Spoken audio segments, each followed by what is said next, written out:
Business Aladdin একটা AI based global platform আজকে যেটা এরা তৈরি করলো, নিঃসন্দেহে পশ্চিমবঙ্গের বহু প্রোডাক্ট, পশ্চিমবঙ্গের বহু এমএসএমই এবং পশ্চিমবঙ্গ নয় শুধু সারা ভারতবর্ষে সমস্ত মানুষ যারা নিজের নিজের ক্ষেত্রে কিছু ইউনিক করেছেন। বিভিন্ন জেলায় বিভিন্ন ধরনের প্রোডাক্ট আছে, সেগুলো হয়তো মুষ্টিমেয় মানুষের মধ্যে সীমাবদ্ধ। আন্তর্জাতিক ক্ষেত্রে তাদের স্বীকৃতি থাকলেও তাদের কাছে পৌঁছানোর ব্যবস্থা নেই। সেই এর মধ্যে যেরকম একটা এক্সপোর্ট ওরিয়েন্টেশন আছে, একই সঙ্গে এই প্ল্যাটফর্মকে শক্তিশালী করলে এরা আরো নতুন কর্মসংস্থানের সৃষ্টি হবে। পশ্চিমবঙ্গে নতুন সরকার আসবার পর বিভিন্ন চেম্বার অফ কমার্স আমাদের আমন্ত্রণ জানাচ্ছে, কারণ পুরো শিল্প মহলে একটা বার্তা চলে গেছে যে এই মুহূর্তে পশ্চিমবঙ্গে একটা শিল্প বান্ধব সরকার তৈরি হয়েছে, যে সরকার বলছে যে খেটে খাও, লুটে নয়। तो সেই জায়গায় দাঁড়িয়ে আজকের এই উদ্যোগকে आज आपने बिरला ग्रुप का उल्लेख किया, कहा कि बंगाल से बिरला ग्रुप को किसने बताया सब जानता है, टाटा भी यहाँ से गई। इसके अलावा हमने देखा कि इमामी के मालिकों को भी गिरफ्तार किया गया। तो क्या बंगाल के पूर्व की सरकार जो थी उद्योग जगत के विरुद्ध थी? बंगाल की पूर्व सरकार जो थी वो उद्योग जगत के साथ क्या क्या किया आज वो नया करके किसी का सामने बताने का जरूरत नहीं है, लेकिन वो दिन चले गए हैं, वो अतीत है।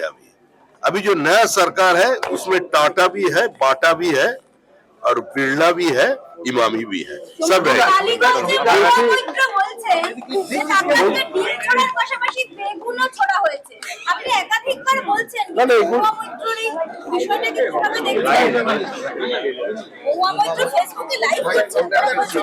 আমি বেরোতে পারছি না, আমাকে মিটিং করতে দেওয়া হচ্ছে না, বিজেপি আমার উপর পচা ডিম আর পচা বিজেপির কোনো এজেন্ডায় কোনো পচা ডিম, কোনো বেগুন, কোনো ঝিঙে নেই। বিজেপি এই সংস্কৃতিতে বিশ্বাস করে। তৃণমূল কংগ্রেসের 75-25 ভাগের যেখানে বিচ্যুতি হয়, যারা অভুক্ত ছিল তারা এখন যারা পরিতৃপ্ত তাদের দিকে ডিম ছুটছে। এখন পচা ডিম কি ভালো ডিম সেটা তো দেখার দায়িত্ব বিজেপির নয়, পুলিশেরও নয়। পুলিশ দিয়ে কত কন্ট্রোল করবে সরকার? তৃণমূলের নেতারা কোথায়? যারা বসে আগে প্রতিযোগিতায় গিয়ে হাসি হাসি মুখ নিয়ে বাচ্চাদের হাতে প্রাইজ তুলে দিতেন, রাজনীতির দারিদ্র ঢাকবার জন্য যারা বিভিন্ন সময় কম্বল বিতরণ করতেন তার ছবি দিয়ে বড় বড় কাট আউট লাগাতেন, তারা কোথায়?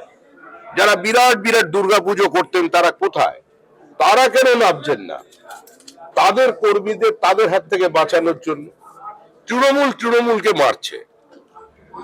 বিজেপির কোন কর্মী যদি এর সঙ্গে যুক্ত হয়ে থাকেন, নাম পাঠান, আমরা তাদের বিরত করব, তাদের বিরুদ্ধে ব্যবস্থা নেব। যা করছে তৃণমূল করছে।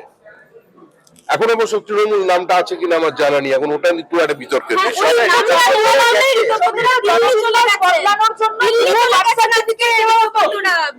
ওই নামটা নেওয়ার জন্য এই ঋতব্রতই মমতা বন্দ্যোপাধ্যায়ের মধ্যে লেনিনকে খুঁজে পেয়েছিলেন, সেই ঋতব্রত দিল্লি রওনা দিয়েছেন, কালকে দেখা করবেন। তৃণমূলের লোগোটা তাদের চাই।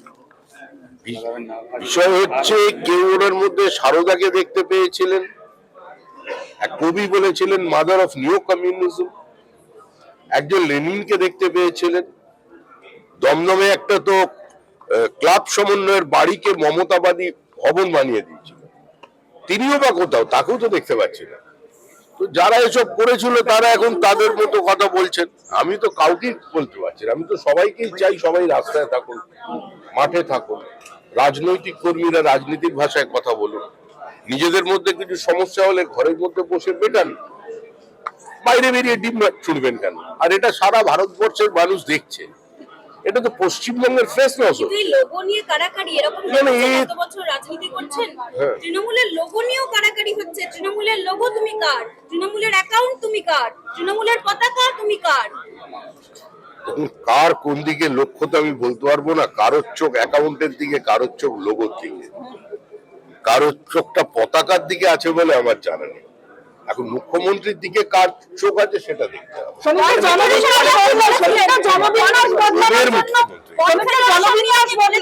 ওরা থাকে ওধারে, আমরা এধারে।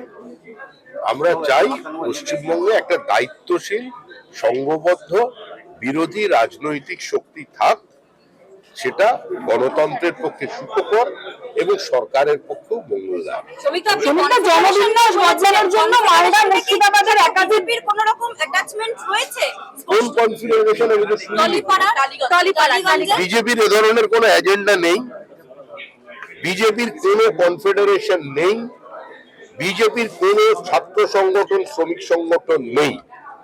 যার কাজ তারা করবে, প্রত্যেকে খেটে খাক। বিজেপি কাউকে কোনো কনফেডারেশন বানানোর দায়িত্ব দেয়নি। যারা বিজেপির নামে এর সঙ্গে যুক্ত হয়ে যাবেন তার দায়িত্ব বিজেপির নয়।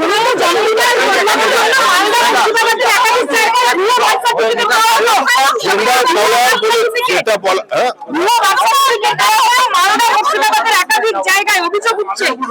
আরে অভিযোগ উঠছে কি, তো আমরা অভিযোগ করেছি বহু বছর ধরে।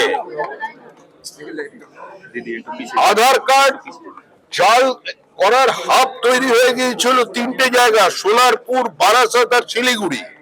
এগুলো তো আমাদের অভিযোগ। গেলেই আধার কার্ড পাওয়া যেত, প্যান কার্ড পাওয়া যেত। আজকে সেগুলো সামনে আসছে, আর সবে শুরু। এখন যদি শুভেন্দু অধিকারী মুখ্যমন্ত্রী দুর্নীতি খুঁজতে আর চোর ধরতে বেরিয়ে যান, তাহলে অন্য কোনো কাজই করতে পারবেন। ওটাই মানে কি বলবো, যুব ভারতী ক্রাঙ্গনকে জেল বানাতে হবে ঢোকাতে গেলে। আমি যা বলার বলে দিয়েছি পরিষ্কার। আমি যেটা বলছি সেটা পার্টির অবস্থান। বিজেপির কোনো কনফেডারেশন নেই। একটা বিষয় সেটা হচ্ছে অভিষেক বন্দ্যোপাধ্যায় যে মানে যেখানে করেছিলেন, গতকাল এটা সামনে এসেছে যে হাজার হাজার ডাক্তার, যে ডাক্তাররা তারা চিকিৎসক না, কিন্তু তারা মানুষের ট্রিটমেন্ট করেছে। ভয়ঙ্কর পরিস্থিতি, যে ওষুধ দিয়েছেন, যে সেবাশ্রয়, পেছনে কি করে হতে পারে? মানে এত মানে তৃণমূলের সময় সবই হতে পারে। তৃণমূল পারে না এমন কোনো কাজ নেই, কারণ তৃণমূল কোনোদিন কোনো রাজনৈতিক দল ছিল না। যে রাজনৈতিক দল ধারাবাহিকভাবে 3বার ক্ষমতায় এসেছে, যে রাজনৈতিক দল কখনো কেন্দ্রের মন্ত্রিসভায় অংশগ্রহণ করেছে, যে রাজনৈতিক দলে পশ্চিমবঙ্গে 22টা সাংসদকে জিতিয়েছে, এতগুলো বিধায়ক সংসদকে রাজ্যসভার সদস্য বানিয়েছে, আর সেই রাজনৈতিক দলটা হারার পরেই 1 বছর সময় লাগলো না, ভেঙে ঘুমিয়ে গেল। বিধায়ক বলছে না বাড়ি থেকে বেরোবো না, এখন বেরোলে আমাকে ডিম মারবে, আমাকে দয়া করে বেরো না। পার্টি অফিস খুলতে পারছে না, তাদের কর্মীরাই গিয়ে তাদের পার্টি অফিসে তালা লাগিয়ে দিচ্ছে। এই যদি এই ধরনের দল, বসে থাকা প্রতিযোগিতা করার দল যদি ক্ষমতায় থাকে, তাদের এই পরিণতি হয়। মানুষের গরিব মানুষ, তারা তো ওই ওষুধ খেয়েছেন, তারা তো বিপদে পড়ছেন। মানে আজকে কি সরকারের যে সরকার এসএসকে হসপিটালে পুরো ডায়ালিসিস করতে পারে, যে সরকার পোস্ট গ্রাজুয়েট এন্ট্রান্সে চিকিৎসকদের কাছে তাদের ইনভিজিলেটরকে দিয়ে স্মার্টফোনে উত্তর দেখিয়ে দেখিয়ে টাকা নিতে পারে, যে সরকার দিনের পর দিন এক্সপায়ারি ডেটের ওষুধ বিক্রি করতে সাহায্য করতে পারে, তো সেই সরকার এই জালিয়াতিটা করেছে, এটা স্বাভাবিক।